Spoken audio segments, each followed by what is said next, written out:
నమస్కారం, ఘంటారావానికి స్వాగతం. ముందుగా ప్రధానాంశాలు. అన్నమయ్య జిల్లా ఓబులవారిపల్లెలో పాఠశాల వ్యాను బోల్తా, ఓ విద్యార్థిని అక్కడికక్కడే మృతి.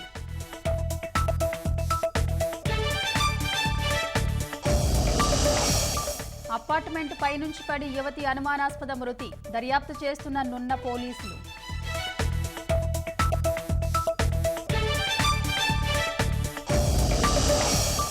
మరమ్మతులకు కనీస నిధులివ్వకే తుంగభద్ర డ్యాం గేటు గల్లంతు, వృధాగా సముద్రంలోకి 60కి పైగా టీఎంసీల నీరు. నేటి నుంచి జల్ జీవన్ మిషన్ పనులపై పల్స్ సర్వే, 4,000 కోట్లు ఖర్చు పెట్టినా నీరివ్వకపోవడంపై ఆరా.